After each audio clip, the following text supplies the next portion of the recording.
Bagaimana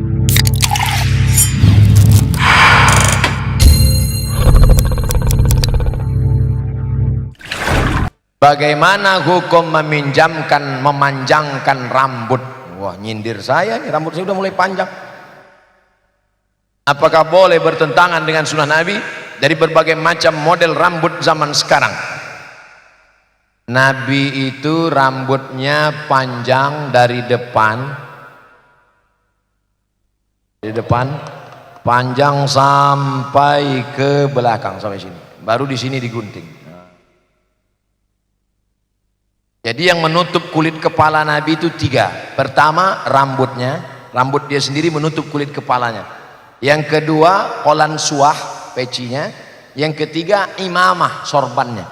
Jadi di Arab itu panas terik, maka Nabi menutup. Coba lihat rambut Habib Ali Zainal Abidin, Habib Ali Al-Jifri, 3 lapis. Rambutnya ada tuh zaman dulu waktu dia masih muda, potong sini. Dari gambar Habib Ali Zainal Abidin Al-Jifri, murid dari Habib Umar bin Hafiz yang masyhur.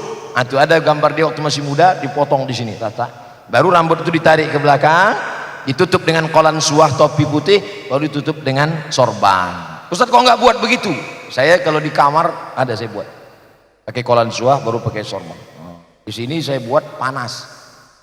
Pernah juga kalau saya coba hidung hilang. Tapi bukan saya mengejek orang bersorban. Bersorban itu sunnah. Bersorban itu adalah perbuatan Nabi. Bersorban itu adalah sunnah fi'liyah. Nah, jadi kalau mau panjang rambut model begitu. Bukan rambut panjang lalu melambai, hai, itu bencong. Kalau mau panjang.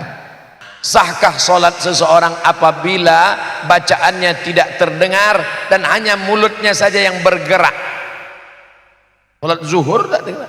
Bismillah. Tapi kalau sholat isya, sholat maghrib dijaharkan hukumnya sunnah. Tapi andai dia tidak jaharkan, kalau dia sholat sendiri hukumnya sah. Adapun sholat berjamaah maka bagaimana makmum mau mengikutinya?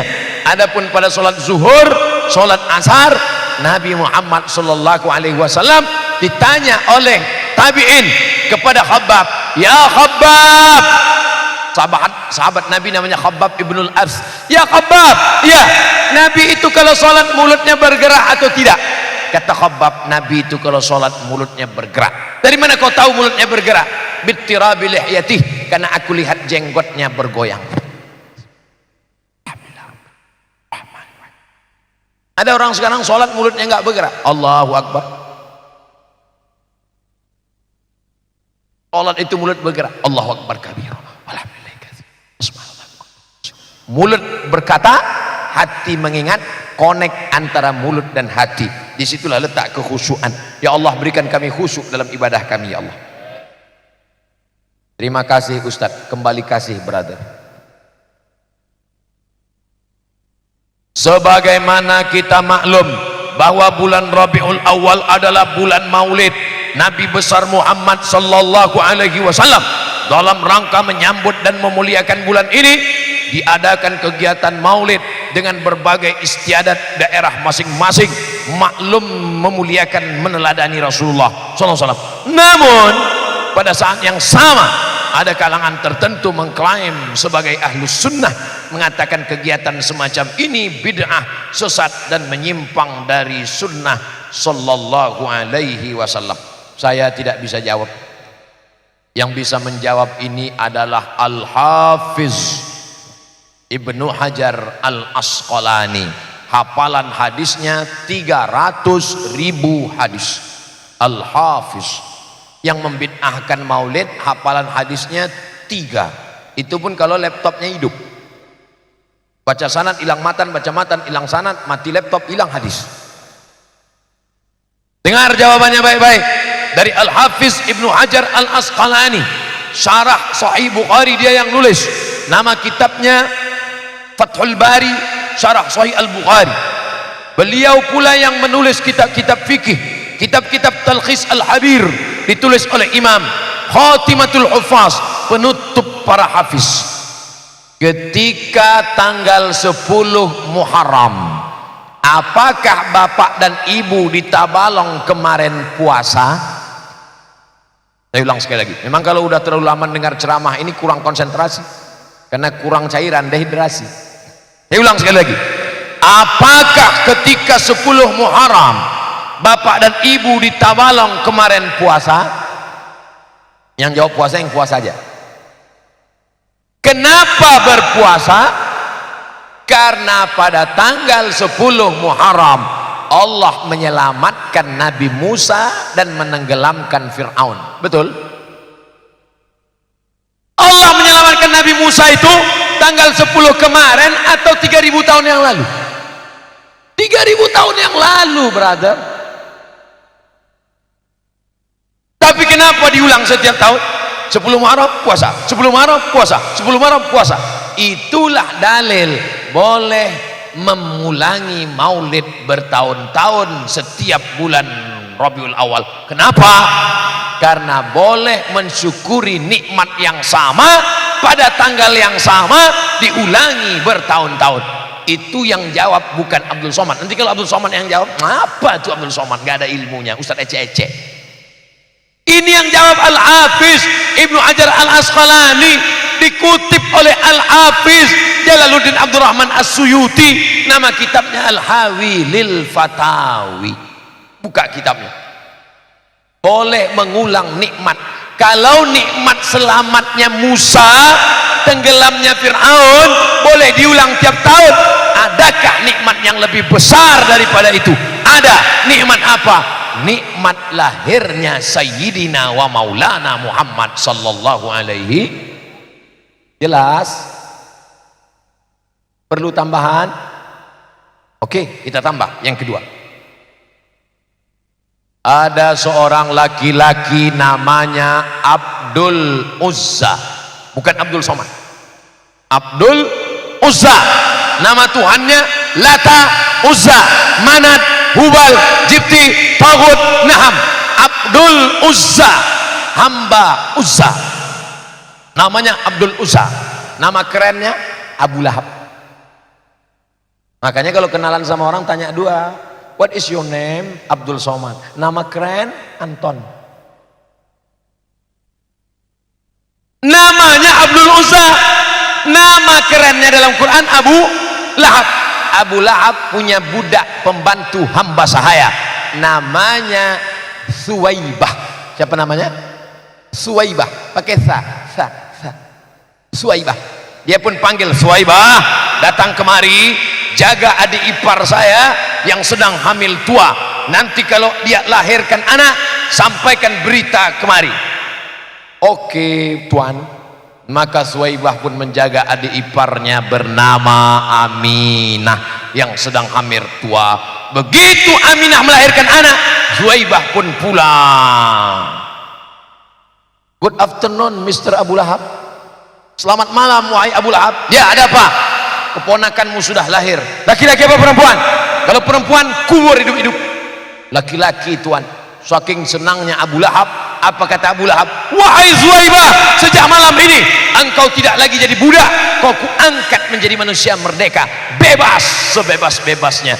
Abu Lahab bersedekah pada malam maulid Nabi, bebas seorang budak hamba sahaya. 1 ekor onta paling murah sekarang 70 juta. Itu pun onta-onta yang sudah pensiun. Jadi kalau onta 70 juta, budak hamba sahaya 100 juta. Abu Lahab bersedekah malam maulid Nabi 100 juta.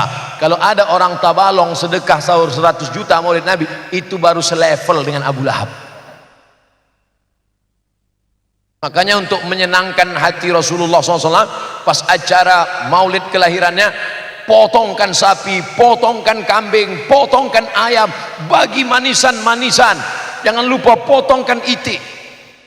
Undang kaum muslimin muslimat dengan syarat, ini syaratnya ketat maulid ini 5. Yang pertama baca Quran, yang kedua baca maulid, yang ketiga tausiah, yang keempat doa, yang kelima makan-makan. Kalau cukup syarat itu laksanakan. Tapi kalau ada maksiat di dalam, maka tinggalkan. Tapi insya Allah maulid-maulid yang dibuat umat Islam itu semuanya bernilai ibadah insya Allah. Amin ya rabbal alamin. Kami minta doa Pak Ustadz, semoga guru kami sehat selalu dan kami selalu istiqomah menuntut ilmu. Gambar love dipanah pakai panah. Jamaah Masjid Taklim Sabilul Anwar.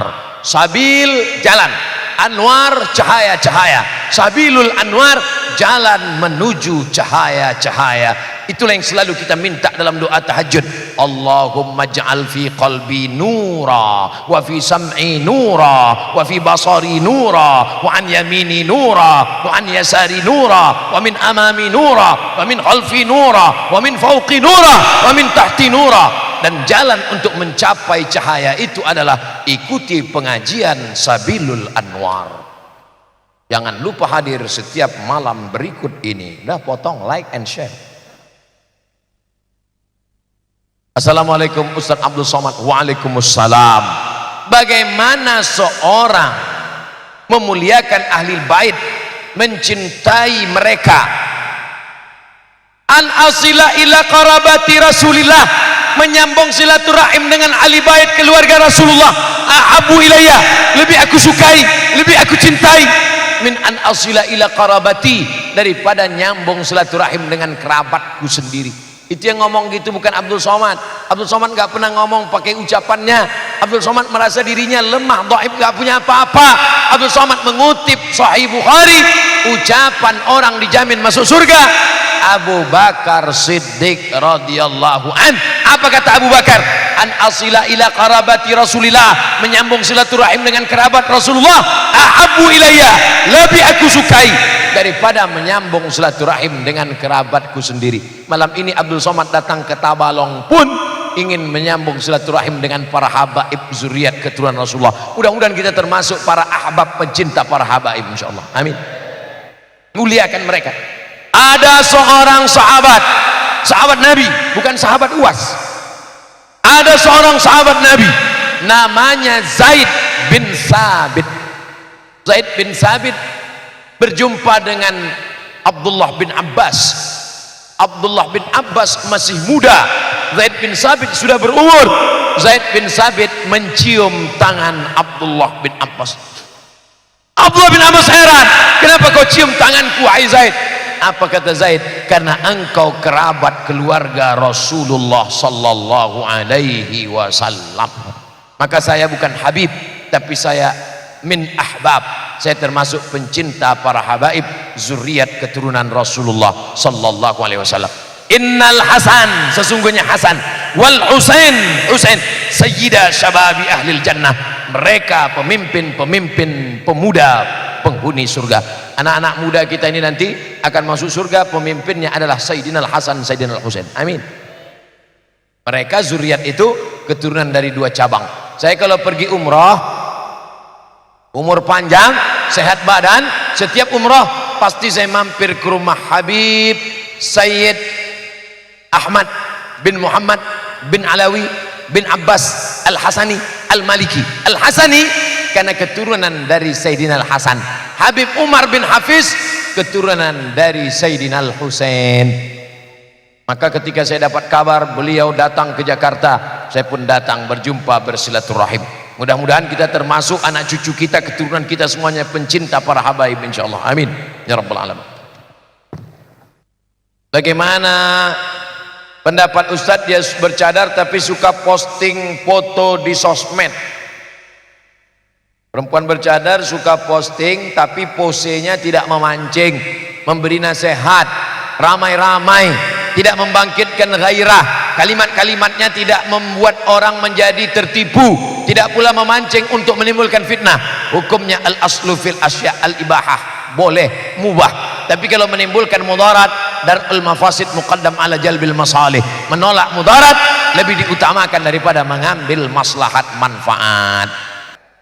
Bagaimana pendapat Ustadz pada ukhti yang bercadar?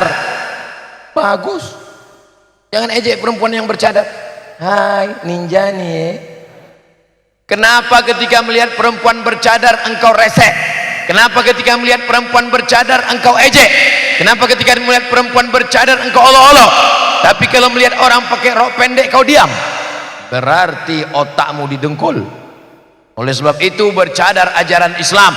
Perempuan yang bercadar bagus, ibu-ibu yang tidak bercadar pakai hijab jilbab bagus. Jangan kelahi antara yang bercadar dengan yang tidak bercadar. Nanti kalau yang bercadar dengan yang tidak bercadar kelahi, yang ketawa yang nggak pakai celana. Pasal 29 ayat 1 dan 2. Wah, ini kayak urgen PNS. Undang-Undang Dasar 1945. 1. Negara berdasarkan ketuhanan yang Maha Esa.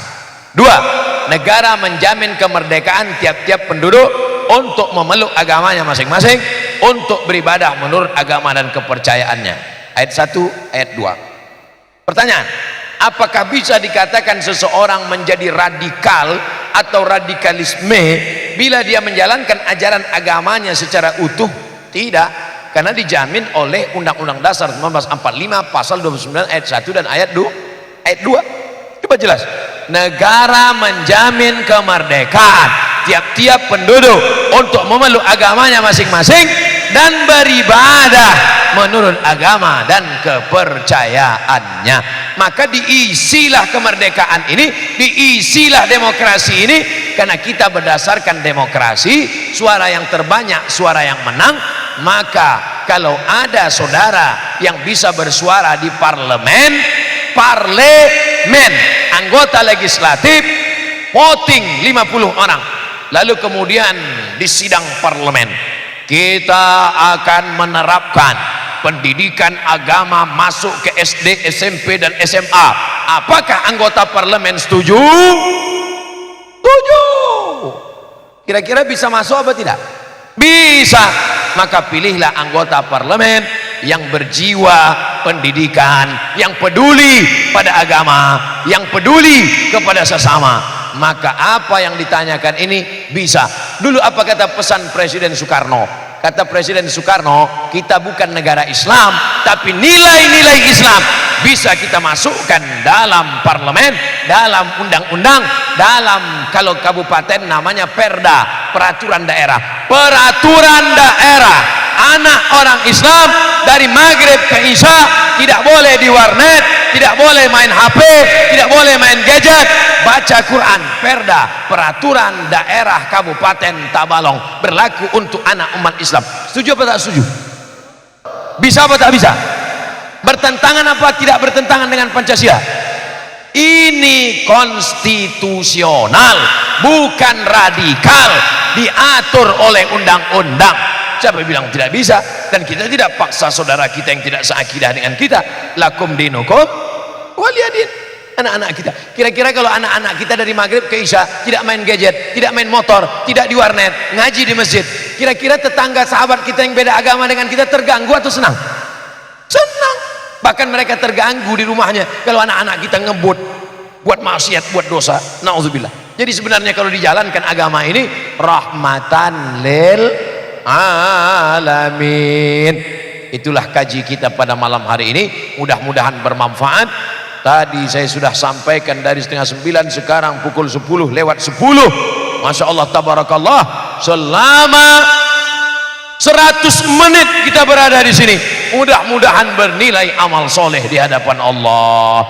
Yang sudah memberikan warung-warung gratisnya, mudah-mudahan dilapangkan Allah rezekinya. Panitia, forum komunikasi pimpinan daerah, bapak-bapak polisi dan tentara, Satpol PP yang mengamankan acara ini, maka diamankan Allah dari api neraka.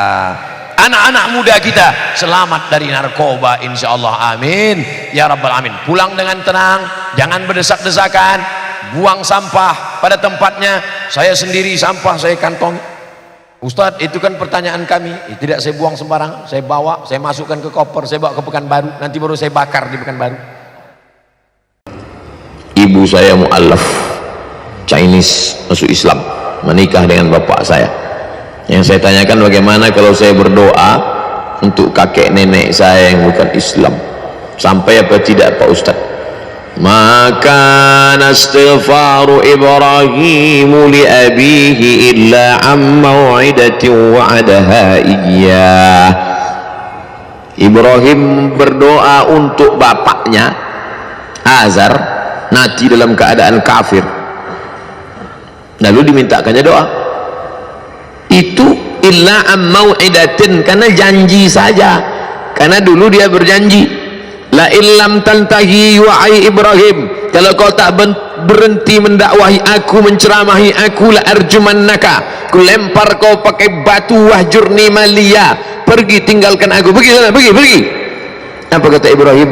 Sa'astaghfiru laka rabbi. Ini dia janji, akan ku mintakan ampun kepada Allah atas dosa-dosamu wahai ayahku, innahu kana bi hafiya, sesungguhnya Allah mengabulkan doaku. Sudah janji, al-wa'du dain, janji adalah hutang. Walladzina hum li amanatihim wa ahdihim ra'un, orang beriman itu menunaikan janji. Maka janji itu dia tunaikan. Adapun Ibrahim mendoakan bapaknya itu yang tak bersyahadat tiada Tuhan selain Allah itu hanya janji. Falamma tabayyana lahu annahu aduwwun lillah, ketika sudah jelas bapaknya itu musuh Allah, tabarra'a minhu, dia pun melepaskan diri. Itu dalil tak boleh mendoakan orang yang tidak ahlul qiblah, bersyahadat asyhadu an la ilaha illallah.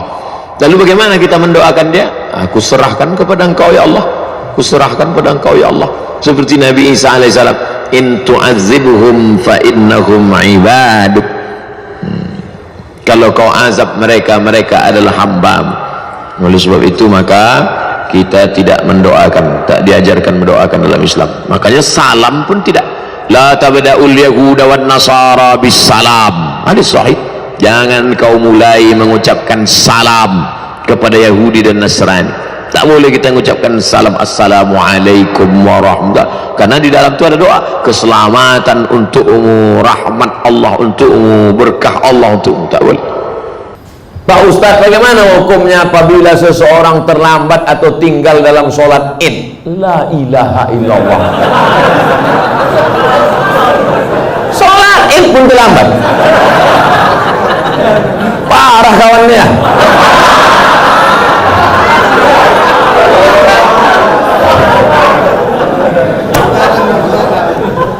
Soalnya saya dikasih tahu sama Ustadz Iqbal, kata dia, kita ini mau ke masjid yang paling ramai sholat subuhnya. Betul? Kenapa ada yang terlambat sholat id? Jadi kalau sampai ke tanah lapang, imamnya sudah takbir yang kelima, Allahu Akbar, Allahu Akbar, Allahu Akbar, Allahu Akbar.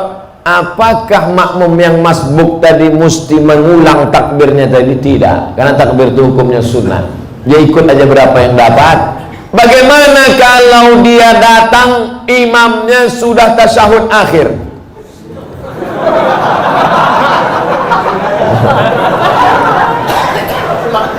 Udah hampir terbuka mulut imam, apa sudah as gitu imam. Nah sudah, maka dia habis salam itu tegak, dibuatnya takbir 7 dengan 5.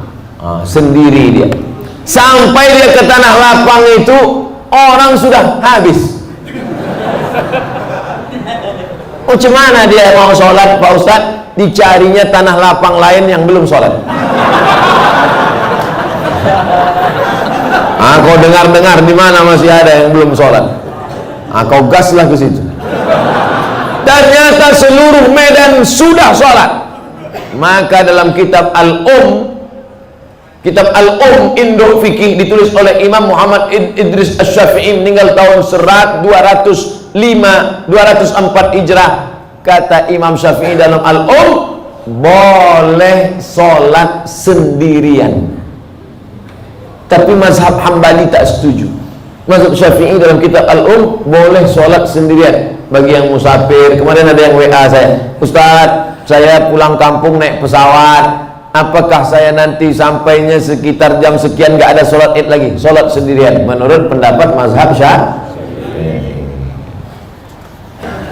Saya mau tanya mengenai pernikahan uang hantaran. Bagaimana menurut pandangan Ustadz kalau si ibu wanita itu meminta uang hantaran mahar yang cukup tinggi? Ada tiga kemungkinan. Pertama, memang mau bertanya masalah hukum. Yang kedua, mau menyindir mak tua dari sini. Yang ketiga, mau menawar. Perempuan yang paling baik aqalluha mahran, yang maharnya paling murah. Wahai ibu-ibu, turunkan harga mahar. Sebetulnya yang menetapkan harga mahar ini wali, ayah. Tapi sekarang banyak ayah yang anggota isti, ikatan suami takut bini. Maka yang berperan sekarang ibu-ibu, matre. Banyak perempuan lebih mau makan di daun daripada makan di pinggan. Oleh sebab itu, turunkan standar ini sedikit. Jangan nanti setelah dihamil barulah na'udzubillah datang dia baik-baik. Idza ja'akum man tardawna dinahu, kalau datang kepadamu orang yang baik akhlaknya, wa khuluquhu, baik agamanya, fazawwijuhu, nikahkan dia. Illa taf'alu, kalau tak kau lakukan, takun fitnatun fil ardi wa fasadun arif, maka terjadi kerusakan yang amat sangat berat. Tolong jangan sampai anak-anak muda ini besok buat baleho turun ke jalan, turunkan harga mahar, turunkan harga mahar. Ustadz, saya baru tahu kalau pasangan hidup saya LGBT.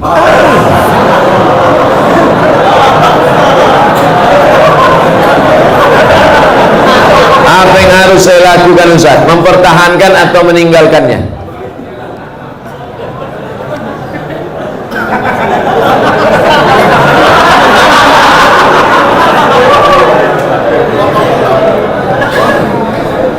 Mungkinkah pertemuan itu di luar kuasa Allah Subhanahu wa ta'ala?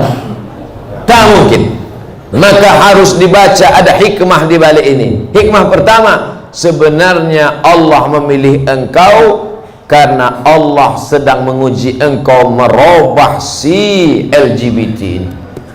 Oleh sebab itu, kau ajak dia, bang, ini laki-laki LGBT ini kan, bang, kau berubah bang, berubah. Bisa kau tengok yang laki-laki, kau tengok aja aku.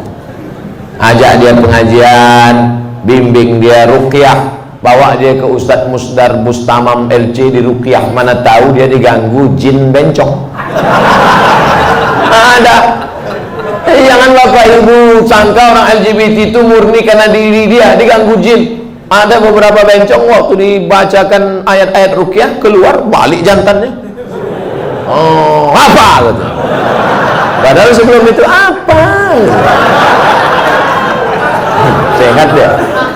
Nah, segala usaha, pergi ke terapis, pergi ke psikolog, pergi ke ustadz, pergi ke ruqyah. Kalau kau tengok ada perubahan, lanjutkan. Tapi kalau kau tengok nampaknya dia tak berubah, maka kau gugat ke pengadilan, kau cari suami yang bersih dari penyakit LGBT.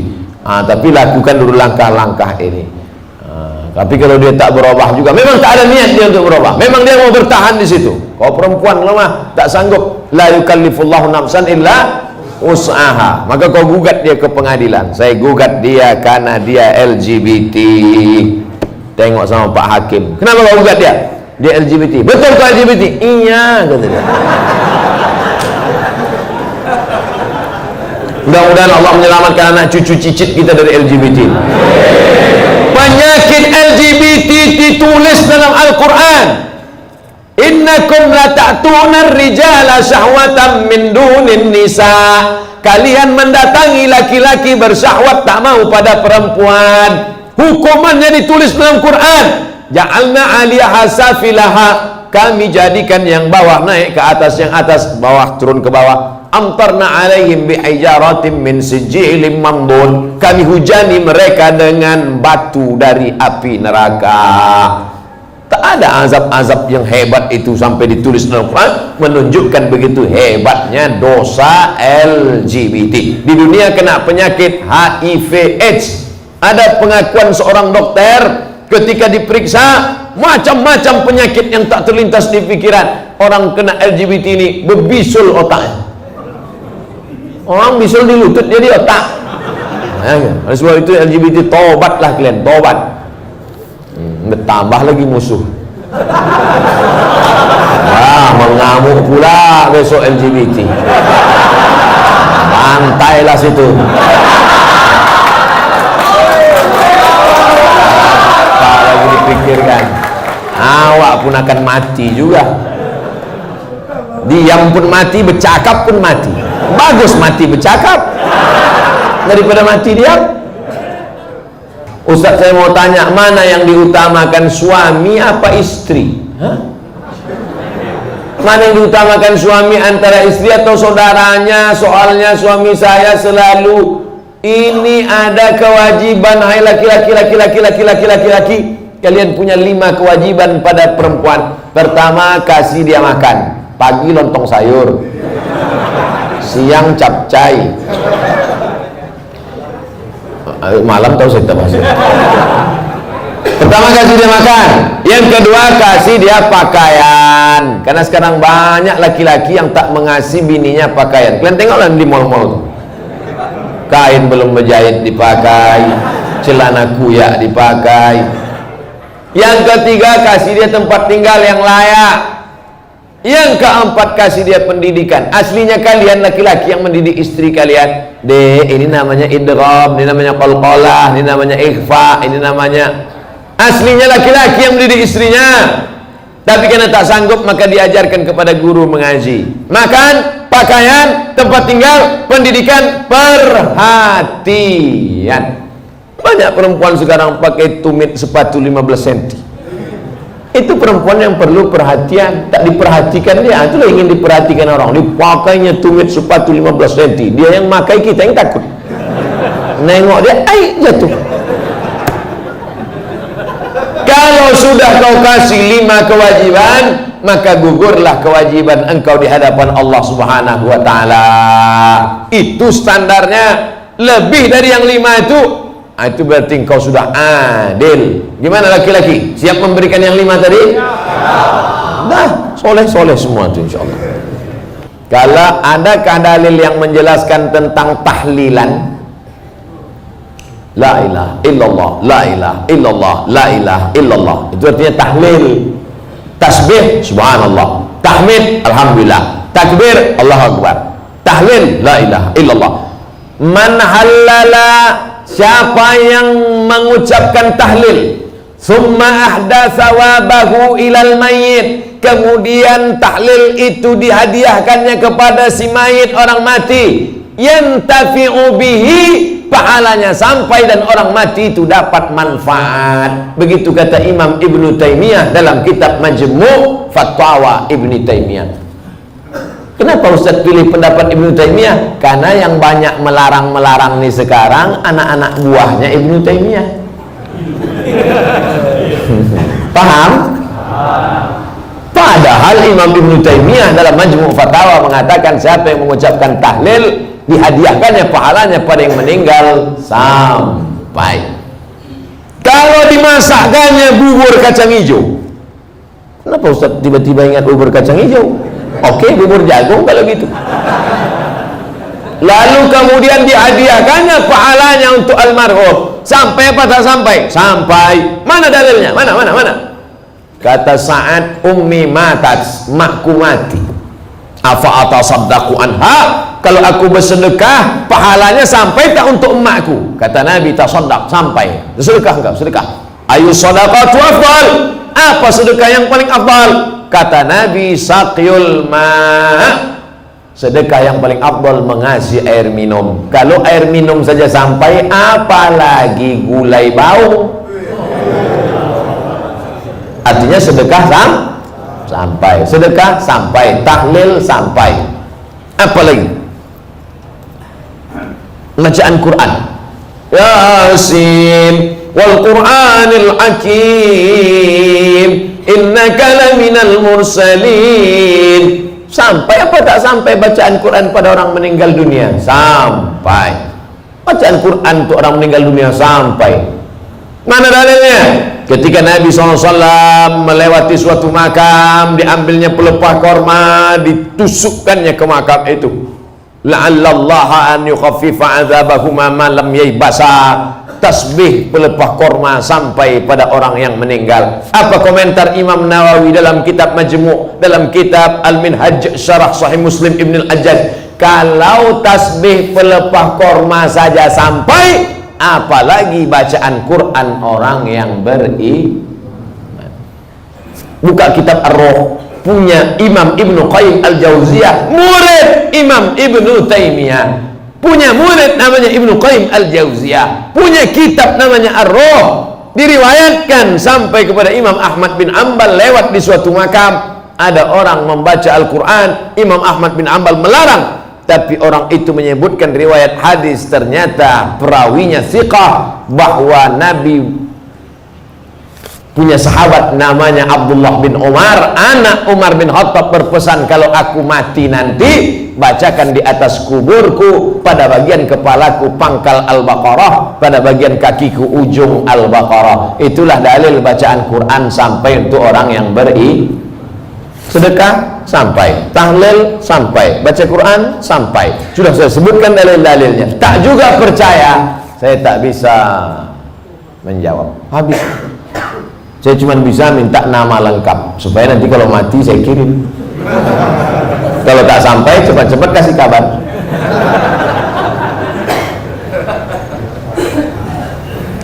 Mengazankan anak baru lahir itu apa dalilnya Pak Ustadz? Nabi mengazankan ke telinga Sayyidina Al-Hasan, anak Fatimah radhiyallahu anha, adzana shalah, bunyinya seperti azan waktu azan salat. Hadisnya disebutkan dalam kitab Sunan At-Tirmidzi. Nama kitab Sunan Tirmidzi, nama lainnya Jami' At-Tirmidzi. Status hadisnya hadisun hasan, hadis paling tinggi sahih, di bawah sahih hasan, tentang mengazankan bayi.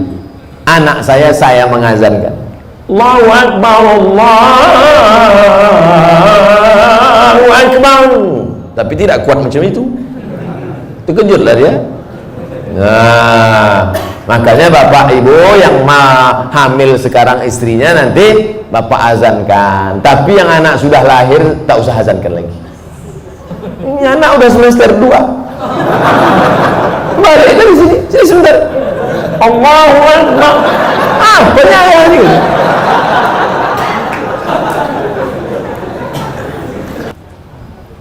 Doa berhajat, dia berhajat naik haji dengan menjual tanah, namun anak-anaknya melarang, malah minta bagian tanah dibagi sebagai warisan jika orang tua meninggal, sehingga orang tua tak jadi mendaftar haji. Bagaimana sikap orang tua dan sikap anak-anaknya ini? Desa kami banyak tanah ladang lebar-lebar Pak Ustaz. Oh, kalau dapat anak tak bertuah ini jadi. Datanglah emak-emak umur 70 tahun menggigil. Saya habis pengajian subuh, Ustadz, anak saya melarang saya karena saya mau pergi umroh. Dilarangnya karena dia katanya dapat warisan. Saya bilang, mestinya dia yang menggendong engkau sampai ke Makkah, balik lagi. Kau gendong makmu ini ke Makkah, jalan kaki, tawaf, sa'i, umroh, balik lagi ke Medan, belum tentu dapat. Kau tebus sekali dia menjerit waktu mengeluarkan engkau dari perutnya. Ini tanah-tanah dia. Dia belum mati lagi, udah kau atur pula harta warisannya. La ilaha illallah. Tak mencium bau surga orang durhaka. La yadkhulul jannah, tak masuk surga. Siapa itu? Uququl walidain, durhaka pada orang tua. Dia mau pergi haji, biar pergi haji. Mak, aku tak bisa membahagiakan kau, Mak. Mestinya aku membayarkan ONH nih, mestinya aku membawa engkau ke Makkah. Aku tak bisa. Ini di tanah-tanah dia. Mau berangkat dia, berangkat dari tanah suci. Ini harta dia pula ditahan, disuruh pula bagi dia sebelum mati. La ilaha illallah Muhammad Rasulullah. Naik darah tinggi saya. Ustaz, sekarang saya ini tengah mengagumi seorang mahasiswa di Mesir. Masya Allah, balik saya muda, balik rasanya. Bagaimana cara saya dalam mengistiqomahkan cinta saya dan membuat hatinya tersentuh tentunya tidak mengurangi rasa cinta saya kepada Allah, Pak Ustaz. Kau laki-laki apa perempuan? Saya ini tengah mengagumi seorang mahasiswa, berarti dia perempuan. Dia suka sama mahasiswa di Mesir. Kau bilang sama dia, bang, abang janji ya tak tergoda sama cewek-cewek Mesir. Abang mau nanti pulang dari Mesir menikahi aku. Tapi kau perempuan tak boleh ngomong langsung sama laki-laki. Itu namanya perempuan gatal. Nah, kau walimu yang menghubungi dia, ayahmu, abangmu, datukmu, pamanmu, pakcikmu, ngomong ke dia, Assalamualaikum alumni Mesir. Ya, kau nanti pulang mau nikah sama anak saya. Aku tengok dulu, Pak. Kalau segan nanti saya kontak dia, saya hubungi. Adik-adik kelas saya itu. Mudah-mudahan dari muda dia sudah menginginkan seorang imam yang dapat bibit bebet bobot yang nanti akan menjadikan anak cucunya menjadi pemimpin-pemimpin bagi orang yang bertakwa.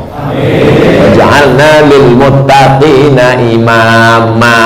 Nah, sekarang anak-anak gadis ini yang ditengoknya bukan tamat dari Mesirnya, ini tengoknya bukan ilmu agamanya, ini tengoknya datang naik apa.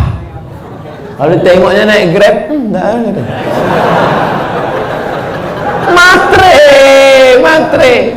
Matre, na'udzubillah.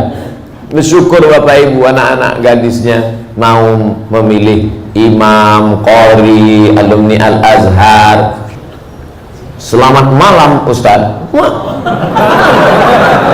Assalamualaikumnya ada. Selamat malam. Saya tak mau disebut selamat malam. Iya malam selamat, besok pagi. Apalagi udah kena laporkan nih, ngeri-ngeri juga ya. Iya, jangan lakukan mancing-mancing. Saya hamba Allah, Pak Ustaz. Alhamdulillah, sekarang banyak orang hamba harta, hamba kuasa, hamba setan, hamba hantu. Bagaimana cara menjaga sholat agar lebih khusyuk dan tak malas, Pak Ustaz? Itu nampak api kan? Kalau nanti terlintas di hatimu malas sholat, bakar jari sebentar. Berapa lama kau tahan? Boleh. Agak-agak gosong sedikit. Hai tangan, tahan kau masuk neraka nanti tangan. Nama kau nanti nama nerakanya neraka sakor. Masalakakum fi sakor. Kenapa kau masuk dalam neraka sakor? Lam nakum minal musallin, karena tak sholat. Makanya Muhammad Ali kemana-mana bawa mancis. Muhammad Ali petinju, mana-mana bawa mancis. Padahal dia tak merokok. Ditanya orang, kenapa kau bawa mancis? Asal terlintas di otakku mau buat dosa, aku bakar tangan. Wah, kalau mancis tak mempan obor, wah. Bagaimana sholat ini khusyuk, Pak Ustaz? 5. Yang pertama, ketika berwudu khusyuk. Waktu menyuci tangan, bersih dosa dari tangan. Waktu memasukkan air ke mulut, ke hidung, bersihkan dosa-dosa mulut, dosa-dosa lidah, dosa hidung. Waktu air dibasuh ke muka, keluar dosa-dosa biji mata, banyak silap salah. Waktu air menyiram tangan, keluar dosa-dosa dari ujung jari jemari. Khusyuk. Waktu air mengusap kepala, keluar dosa isi kepala yang kotor sampai ke lubang telinga. Waktu air menyiram kaki, keluar dosa-dosa kaki yang dilangkahkan ke tempat maksiat dan dosa. Makanya ketika berwudu itu jangan bercakap. Ini banyak orang yang sambil wudhu bercakap. Itu udah aku bilang sama kau kemarin, panjat pinang itu yang besar-besar kali pinangnya. Modal kita pun tak ada, tapi kau udah. Pak RT kan udah ngasih, Pak RW kenapa enggak juga? Entahlah, kentutlah sama dia. Itulah maka tak khusyuk. Karena ketika wudhu masih bicara dunia. Lalu dari tempat wudhu ke tempat sholat tak boleh tasbih. Tasbih menggerak-gerakkan. Kerotak. Tak boleh. Tasbih tak boleh. Yang boleh tasbih. Subhanallah. Makanya kalau ada ngajak-ngajak ngobrol tak usah. Gimana kabar Rasulullah? Subhanallah.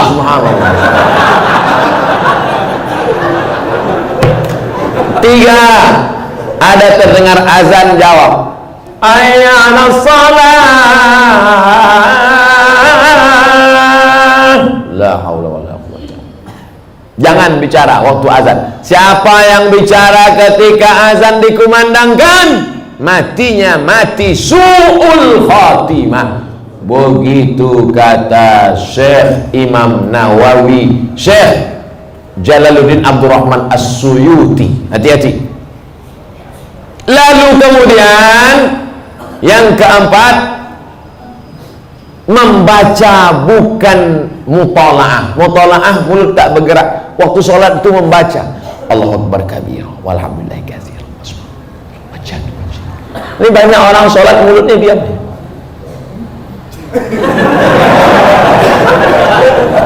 Mulut membaca, karena di situ disebut qiraah. Qiraah artinya membaca. Bismillahirrahmanirrahim. Alhamdulillah. Ar-Rahman. Yang kelima, mengerti apa yang dibaca. Itulah mengapa tadi saya pilih ayatnya, ayat-ayat pendek, supaya besok kalau sholat zuhur mengerti apa yang dibaca. Wailul likulli humazatin lumazah alladzi jama'a malahu wa addadah. Kebetulan kawan di sebelah itu asik ngumpul-ngumpul harta. Jama'a malahu wa addadah. Yahsabu annama lahu akhladah kalla la yumbadanna fil hutamah. Apa hukumnya mencium istri sedang berpuasa? Istri siapa?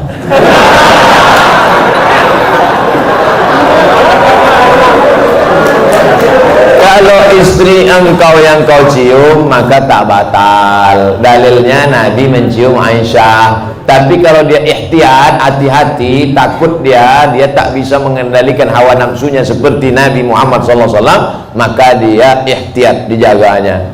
Tapi hukum aslinya tak batal. Tapi kalau sampai memperturutkan hawa nafsu, maka jatuh dalam batal, rusak puasanya. Man lam yada imsakun nafsi, menahan diri, anil mahzurati, dari semua yang terlarang, min tulu'il fajri, dari terbit fajar, ila ghurubi syamsi, sampai tenggelam matahari. Itu definisi puasa. Apa doa anak terhadap orang tuanya itu sampai? Hadis sahih Muslim. Idza matal insan, kalau orang mati, inqata'a, putus amalnya, illa min salatin, kecuali 3. Shadaqatin jariyah, amal sedekah, ilmin yuntafa'u bi, ilmu yang bermanfaat. Yang ketiga, waladin salihin yad'ulah, anak yang soleh. Makanya kita selalu minta doa, Rabbi habli minas salihin. Saya ingin sekali mendoakan orang tua saya supaya terbuka pintu hidayahnya, karena kami sangat menyayanginya. Doakan orang tuamu di sujud terakhir saat sholat, sunat, tahajud, witir, duha. Tapi jangan pakai bahasa Indonesia, nanti sholatnya batal. Dalam hati saja, ya Allah, ayahku ini berhentilah pakai sabu-sabu. Ustaz, apa arti kitab kuning itu Pak Ustaz? Kitab kuning warnanya kuning karena dua. Pertama, terbuat dari kertas ubi. Yang kedua, karena kitab itu sudah tua, sudah lama. Istilah kitab kuning itu untuk kitab yang bahasa Arab gundul. Contoh kitab kuning fikih, Matan Takrib. Naik ke atas Fathul Qorib. Naik lagi ke atas, orang membaca kitab I'anatul Talibin. Naik ke atas Al-Mahalli. Naik lagi ke atas Majmu' Syarah Muhadzab. Itu yang dibaca di pondok-pondok pesantren kitab kuning. Nahwu belajar dari Imri, belajar dari Al-Ujrumiyah. Naik kepada Imriti, naik kepada Seribu Bait Ibnu Malik, Syarah Ibnu Aqil, Alfiyah Ibnu Malik. Itu yang disebut dengan istilah kitab kuning adalah kitab Arab gundul. Adapun yang banyak tempat kita perukunan Melayu, itu bukan kitab kuning, itu perukunan Melayu. Bahasanya bahasa Melayu, tulisnya tulis Arab. Beri kami semangat untuk mempelajarinya Pak Ustaz. Masuk pesantren, semangat, masuk SMA. Mana membaca kitab kuning dengan SMA? Oleh sebab itu wakafkan anak-anak kita. Jangan takut miskin.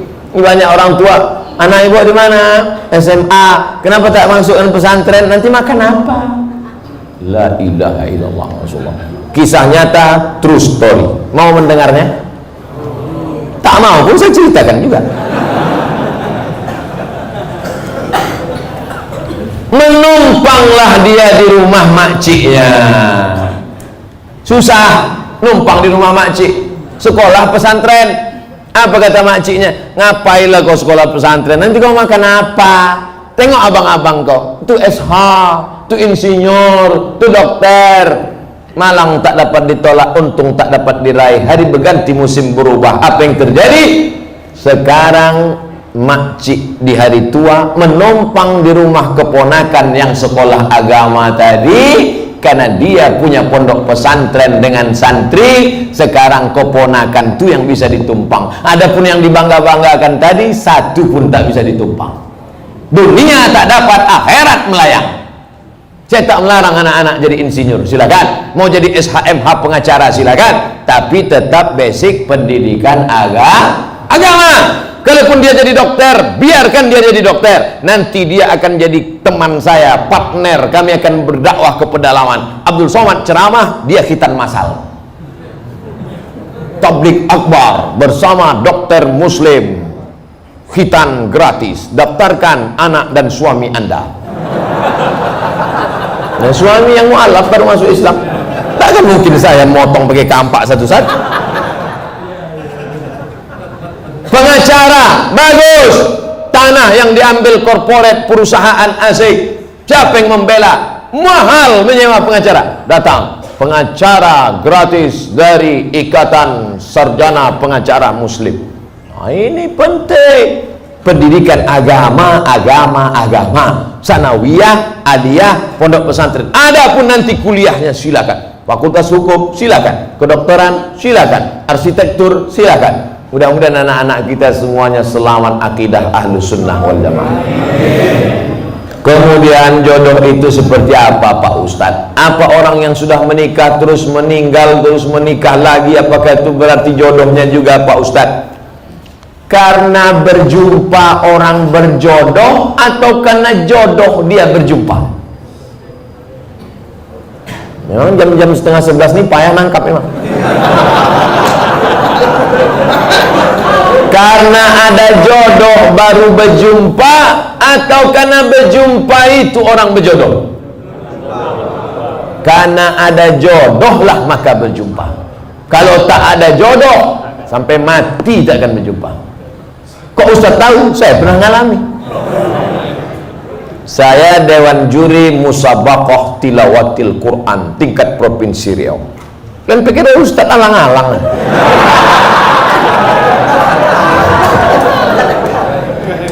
Waktu itu belum nikah, kata kawan saya, Mat, ku carikan kau perempuan qori'ah hafizah. Kami Dewan Juri waktu itu. Iyalah, kami pun seminggu kami cari, tak jumpa-jumpa. Setelah saya nikah tahun berikutnya, pas kami sedang makan nasi goreng, berbisik kawan saya, Mat, yang kita cari tahun lalu itu di belakang. Tapi kita sudah menikah. Maka kalau tak berjodoh takkan berjodoh. Karena ada jodoh itulah maka berjumpa. Oleh sebab itu jangan nanti yang laki-laki ini banyak salah jawab ini. Papa kok bisa nikah sama mama? Entah salah sambung. Jawabannya mesti kau katakan, aku tak pernah mencari makmu, makmu tak pernah mencari aku, Allah mempertemukan kami. Ibu itu pun dari dapur, so sweet.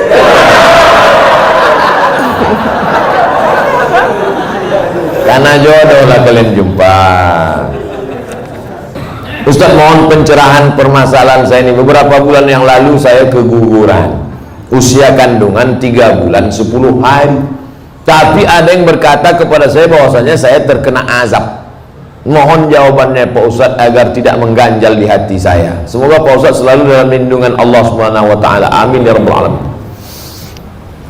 La yusibul mu'min min nasabin wala wasabin wala saqabin wala syaukin yastakuha.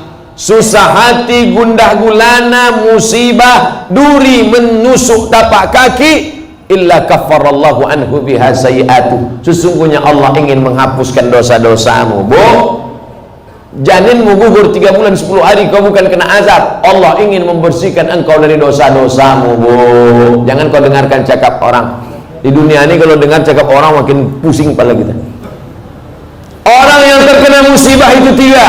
Yang pertama, Allah ingin menghapus dosanya. Yang kedua, Allah ingin memberikan dia balasan pahala yang lebih besar daripada haji, lebih besar daripada umrah, lebih besar daripada jihad. Apa itu? Sabar. Nih, anak keguguran 3 bulan 10 hari, sabar, maka Allah berikan balasan. Apa balasan ibu yang sabar keguguran? Innama yuwaffas sabiruna ajrahum bighairi hisab. Allah berikan balasan bighairi hisab, unlimited edition. Pertama, dosa ibu diampuni. Yang kedua, Allah berikan ibu balasan pahala unlimited. Yang ketiga, di akhirat Allah naikkan derajat. Ada orang-orang yang derajatnya sudah sampai tinggi, tapi amalnya tak cukup. Maka kata Allah, kasih dia ujian, sehingga ketika dia sabar, dia layak untuk menempati itu. Makanya kalau apapun yang terjadi pada kita, kita mesti husnuzon sama Allah. Jangan dengarkan cakap-cakap tetangga kena azab, kena kutuk, kena santet, kena begu ganjang. Assalamualaikum Ustaz, bagaimana hukumnya meminta air doa dari para ulama? Syukran Ustaz.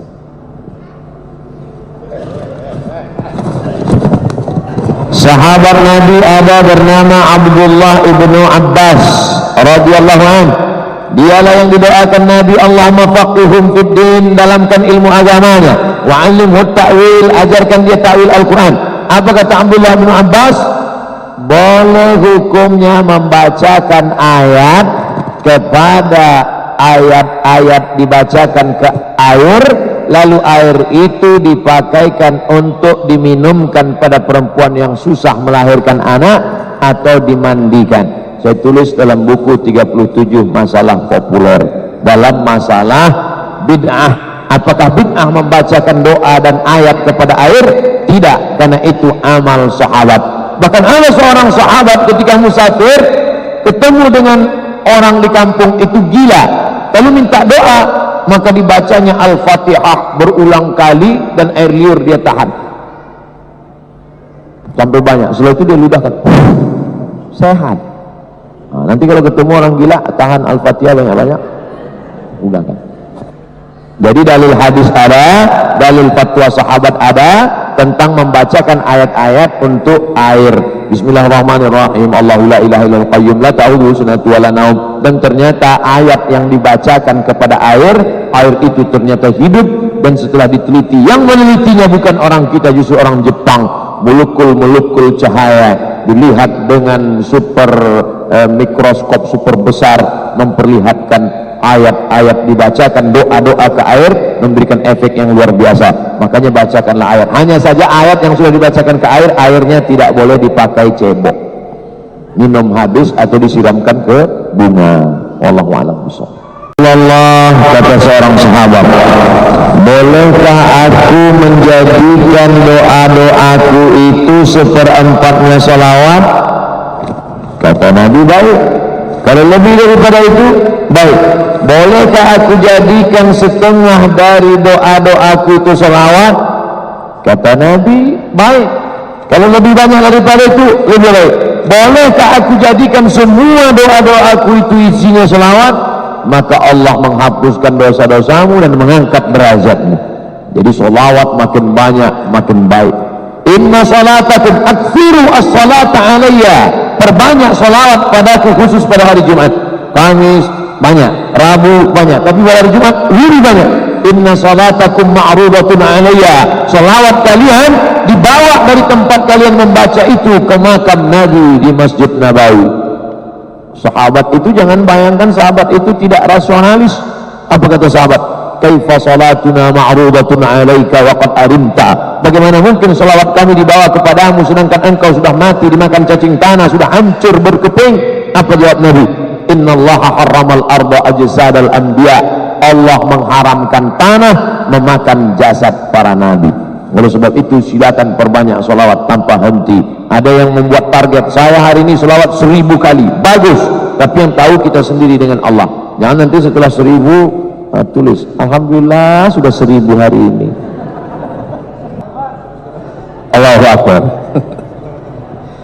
Ustaz, apa tanda-tanda diterimanya sholat seseorang dan apa efek di dalam kehidupannya? Buka tafsir Al-Kabir ditulis oleh Imam Fakhruddin Ar-Razi meninggal tahun 606 dalam tafsir surat Al-Qadar, inna anzalnahu fi lailatul qadar. Tidak ada yang tahu siapa yang dapat Lailatul Qadar, tidak ada yang tahu siapa yang dapat taubat nasuha, tidak ada yang tahu siapa dapat haji mabrur, tidak ada yang tahu siapa yang dapat salat wusta, tidak ada yang tahu. Bisakah kita nilai orang dapat taubat nasuha? Bisakah kita hukum orang dapat haji mabrur dari wajahnya? Siapa yang dapat haji mabrur, orangnya putih, pulang dari Makkah gemuk, rupanya nggak pernah ke masjid, tidur di hotel. Lalu apa tanda amal kita diterima Allah? Satu kata kunci, ada perubahan. Dulu sebelum sholat orangnya pelit, bakhil sebelum hijrah. Alhamdulillah setelah hijrah orangnya dermawan Pak Ustaz. Dulu kalau ada kotak sedekah 2.000, setelah ikut ngaji sama musyawarah 2.500, $2.500.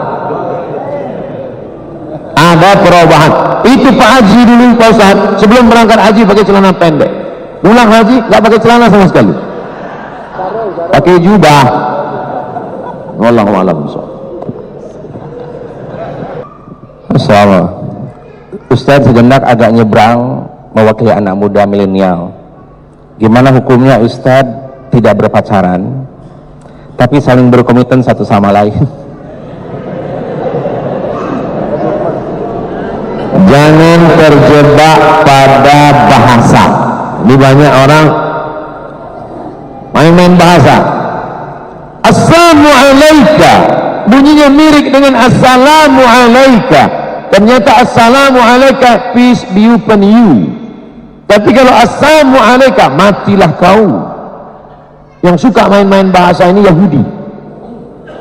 Ya ayyuhalladzina amanu, wahai orang beriman, la taqulu ra'ina, jangan katakan ra'ina, wa qulu unzurna wasma'u, ganti dengan kalimat lain, karena ra'ina itu dipelesetkan dari ra'una. Jangan mainkan kata-kata, bermain kata yang sebetulnya maknanya sama. Kalau pacarannya enggak, ini pacaran syariah. Lihat aja, kami panggilnya aja ya abi ya ummi, bulan pertama, bulan ketiga ya akhi ya ukhti, berikutnya ya almarhum ya almarhumah. Ini bukan pacaran, ini komitmen. Jangan terjebak pada kata, tapi lihat substansinya. Kalau memang engkau pemuda milenial, kalau memang engkau gagah perkasa, bukan kau datang dengan mobil mewahmu, bukan kau datang dengan gayamu, tapi datanglah dengan seperangkat alat sholat dan kitab suci Al-Quran. Wallahu a'lam. Apa saja yang termasuk akhlak baik untuk calon suami? Perempuan melihat laki-laki ada 2, laki-laki melihat perempuan ada 4. Perempuan dengan walinya melihat laki-laki itu 2. Idza ja'akum man tardawna dinahu, kalau kau lihat laki-laki itu baik agamanya, wa khuluquhu, baik akhlaknya, fazawijuhu, nikahkanlah anak gadismu dengan dia. Illa taf'aluhu, kalau kau tidak nikahkan dengan dia, takun fitnatun fil ardi wa fasadun arid, akan terjadi kerusakan yang amat sangat besar di atas muka bumi Allah. Jadi laki-laki itu syaratnya lebih sedikit daripada perempuan. Baik agamanya, sholat berjamaah, rajin puasa sunat, tutur katanya lembut, berakhlakul karimah, terimalah dia. Yakunu fuqara, kalau dia miskin, susah, yughnihumullah, Allah akan mengkayakan dia, Allah akan bukakan rezeki untuk dia. Sedangkan laki-laki melihat perempuan ada 4. Tungkahul mar'atu li arba', perempuan dinikahi karena 4. Lima liha, karena hartanya kaya raya, wali hasabiha, karena keturunan orang baik-baik, wali jamaliha, karena cantiknya, wali diniha, karena agamanya. Fadhfar bidzatid din, pandang yang terakhir karena agamanya, taribat yadaka, maka selamatlah engkau dunia akhirat. Wallahu a'lam bishawab. Terima kasih Ustaz. Assalamualaikum Ustaz. Abdul Somad, semoga selalu dirahmati Allah Subhanahu wa taala. Amin. Saya ingin menanyakan Ustaz, bagaimana saya seharusnya bersikap kepada kedua orang tua jika orang tua saya itu sering melecehkan para habaib yang sudah jelas-jelas seharusnya kita hormati sebagai keturunan Rasulullah. Mohon pencerahannya Ustaz, jazakumullah khair. wa in jahadaka la an tusyrika bima laysa laka bihi ilmun. Kalau ayah dan ibumu itu memaksamu untuk mempersekutukan aku, kata Allah, fala tuti'huma, tidak boleh patuh.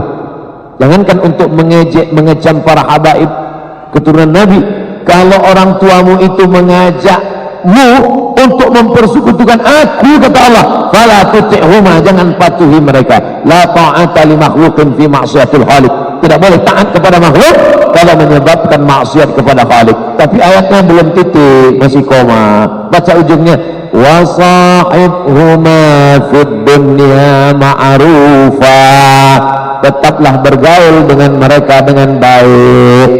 Ayah ibumu suka mengejek habaib, orang tua jangan diceramahi. Mentang-mentang udah ngaji, pulang ke rumah, papa, mama, duduk, assalamualaikum. Papa, mama, ini ada video dari Ustadz ini. Ustadz siapa? Nih, coba dengar ya. Ya. Ada hadis dalam Sahih Al-Bukhari. Kata Sayyidina Abu Bakar Siddiq, an asila ila qarabati Rasulullah SAW ahabbu ilayya min an asila ila qarabati. Menyambung silaturahim dengan kerabat keturunan Rasulullah lebih aku cintai daripada menyambung silaturahim dengan kerabatku sendiri. Yang ngomong gitu Abu Bakar yang dijamin masuk surga.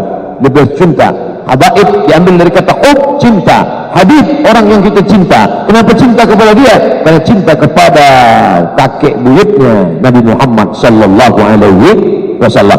Innal Hasan wal Husain sayyida syababi ahlil jannah. Sesungguhnya Sayyidina Hasan, Sayyidina Husain, pemimpin pemuda-pemuda penghuni surga. Inna Fatimah, sesungguhnya Fatimah sayyidatu nisa'i ahlil jannah.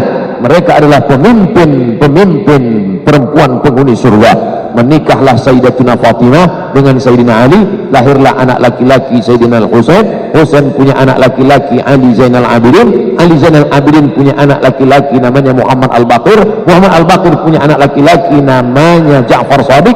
Ja'far Shadiq punya anak laki-laki namanya Musa Al-Kazim. Punya anak laki-laki ke bawah Ahmad Al-Muhajir. Muhajir artinya pindah, karena dia pindah dari Baghdad ke Hadramaut Tarim Yaman. Dari Imam Ahmad Al-Muhajir itulah lahir marga-marga Al-Haddad, As-Syihab, As-Saqaf, Al-Attas. Al-Attas, karena orang kita susah nyebut Al-Attas, Al-Atas. As-Saqaf, karena susah nyebut As-Saqaf, As-Sayyad. Al-Habib, Salim, Segaf, Al-Jifri. Al-Jifri. Berapa semua marga-marga habaib ini? Apa kata Habib Zain Ibnu Sumaid, ketua persatuan Habib-Habib di Indonesia? Marga Habib-Habib yang ada di Indonesia ini 70. Bahkan sebagian Habib yang sudah punah, tidak ada lagi di Yaman, ada di Indonesia. Marga apa itu? Barakbah. Barakbah itu sudah tidak ada lagi di Yaman, tapi malah ada, malah di Riau ada Barakbah. Begitulah hebatnya Allah Ta'ala menjadikan bumi kita ini bukan hanya menumbuhkan tanam-tanaman, para habaib keturunan Rasulullah pun tumbuh menyebar. Mereka yang membawa Islam. Nanti kalau kebetulan pergi ke Pulau Penyengat, sampai di Batam, dari Batam ke Pulau Penyengat, lihat makam Raja-Raja Riau, ada di situ muftinya As-Saqaf, As-Sayyad. Sekarang jamaah haji dari Aceh, setiap jamaah haji Aceh mendapatkan 5 juta wakaf tanah Aceh yang ada di kota Makkah Al-Mukarramah. Siapa itu? Orang Aceh. Tapi sebetulnya mereka itu adalah para Habib-Habib mulia, orang yang merupakan nasabnya keturunan dari Nabi Muhammad sallallahu alaihi wasallam. Oleh sebab itu maka kita memuliakan mereka karena ilmunya, kita muliakan mereka karena nasabnya, tapi juga kita memuliakan mereka, mereka manusia biasa, tapi juga kita muliakan karena ada kelebihan yang diberikan Allah Subhanahu wa taala. Wallahu a'lam bishawab. Allah a'lam bishawab. Ustadz, kalau minta kepada Rasulullah atas sakit kita kepada Nabi, semasa hidup Nabi pernah menyembuhkan orang yang sakit. Bolehkah saya minta bersalawat untuk kesakitan saya supaya saya sehat? Memohon doa kepada Allah dengan menyebut Nabi Muhammad namanya tawassul. A'udzubillahi minasyaitonir rajim. Wa kanu min qablu yastaftihuna 'alal ladzina kafaru. Dulu ada orang Yahudi di Madinah perang melawan Bani Ghatafan. Bani Ghatafan ini orang Arab yang kuat. Sebelum mereka perang melawan Bani Ghatafan, mereka berdoa kepada Allah, bertawassul menyebut nama Nabi. Allahumma inna natawassalu ilaika bihaqqi Muhammad. Ya Allah, kami mohon kepada Engkau dengan kemuliaan Nabi yang akan Kau utus akhir zaman, menangkan kami melawan Bani Ghatafan. Itulah makna ayat wa kanu min qablu yastaftihuna 'alal ladzina kafaru. Mereka berdoa kepada Allah dengan menyebut nama Muhammad sallallahu alaihi wasallam. Apa komentar ulama tentang hadis ini? Kalau memohon doa kepada Allah menyebut Nabi sebelum ada saja boleh, apalagi setelah dia ada. Itulah boleh bertawassul dengan Nabi walaupun Nabi sudah meninggal dunia, karena sebelum dia wujud saja boleh, apalagi setelah dia ada. Dan Nabi itu meninggalnya tak sama dengan meninggalnya kita. Dia meninggal hanya berpindah alam, maka semua orang yang mengucapkan salam, maka salamnya dibalas oleh Nabi. Assalamu alayka ayyuhan nabiyyu wa rahmatullahi wa barakatuh. Dia punya kehidupan yang khusus. Kalau mau melihat bagaimana hukum tawassul dengan Nabi setelah Nabi meninggal secara lengkap dan betul, bacalah kitab Sayyid Muhammad bin Alawi bin Abbas Al-Hasani Al-Maliki. Nama kitabnya Mafahim Yajib Antusah. Terima kasih Ustadz. Ada pertanyaan yang cukup lumayan untuk dikomentari Ustadz. Ustadz punten, apa hukumnya istri yang tidak bisa sepenuhnya mengurus rumah tangga karena fisiknya lemah, pekerjaan rumah dikerjakan oleh suami, bolehkah diizinkan untuk berpoligami?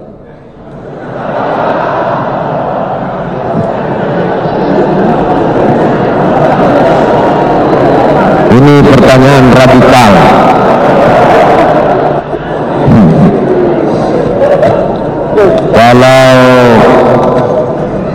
Kalau perempuan tidak mampu bekerja, ya dibantu oleh laki-laki. Kamu mampu memasak ini? Tidak. Kamu mampu mencuci? Tidak. Kalau gitu aku bantu ya. Gimana caranya? Aku carikan satu lagi. Pembantu maksudnya. Inilah saya mancing bapak ini, coba lihat. Begitulah keinginan mereka yang tak tersalurkan nampaknya. Ibu tenang saja, karena di Indonesia tidak bisa laki-laki menikah sebelum ada izin dari istri pertama yang ditandatangani matre 6.000. Makanya nanti sebelum tidur malam yakinkan di sekitar kamar itu tidak ada matre 6.000. Karena kita khawatir bisa jadi sebelum tidur. Adapun tentang masalah ini, wa amruhum syura bainahum, kalau memang dia izin tidak perlu menunggu lemah dan sakit. Itu ada salah seorang dosen, ketika kami pergi kondangan, dia berjalan dengan 2 orang perempuan. Ustaz tahu nggak itu siapa perempuan itu? Siapa itu? Itu istrinya. Yang itu istri yang dinikahkan oleh istri pertama. Nah, begitu. Tapi kalau siap, kalau tidak siap jangan. Macam kerakap tumbuh di batu, hidup segan, mati tak mau. Oleh sebab itu bermusyawarah lebih baik. Tapi kalau tidak mampu menimbulkan mudarat, darul mafasid muqaddam ala jalbil masalih. Menolak mudarat lebih dikedepankan daripada mengambil manfaat. Wallahu a'lam bishawab. Terima kasih Ustaz, selesai dari perangkap ya. Ustaz punten, apa saja supaya istri kita yang lemah itu terbantu? Maka ada pertanyaan berikutnya. Terima kasih. Ada berikutnya Ustaz, mohon izin, apakah ada syariat amaliyah berkaitan tentang kelahiran Rasulullah Sallallahu Alaihi Wasallam?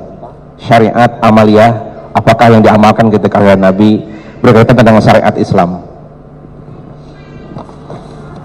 Kata Al-Hafiz Jalaluddin Abdurrahman As-Suyuti, meninggal tahun 911 Hijrah. Nama kitabnya Al-Hawiril Fatawi. Maulid tidak boleh lebih dari 5. Pertama, di dalamnya ada pembacaan Al-Quran. Yang kedua, di dalamnya ada pembacaan sirah, sejarah Nabi. Yang ketiga, di dalamnya ada zikir. Yang keempat, di dalamnya ada tausiah, mau'izah hasanah. Yang kelima, ta'am, ada makanan. Kalau di dalam maulid itu ada 5 ini, laksanakan. Tapi kalau ada perbuatan mungkar, maka perbuatan maulid itu pun bisa jatuh kepada haram. campur aduk laki-laki perempuan, diiringi dengan musik-musik yang melanggar aturan syariat, menjauhkan diri dari ridha Allah, padahal maulidnya itu untuk memuliakan Nabi. Jadi Imam As-Suyuti membuat maulid itu boleh, tapi syaratnya ketat, syarat dan ketentuan berlaku. Kalau cukup 5 syarat, laksanakan. Kalau tidak cukup 5 syarat, jangan. Itu kata Imam Al-Hafiz Jalaluddin Abdurrahman As-Suyuti. Makanya saya kalau diundang acara maulid, saya lihat cukup 5 syarat, ikut. Kalau ada perbuatan yang batil, tinggalkan. Wallahu a'lam bishawab.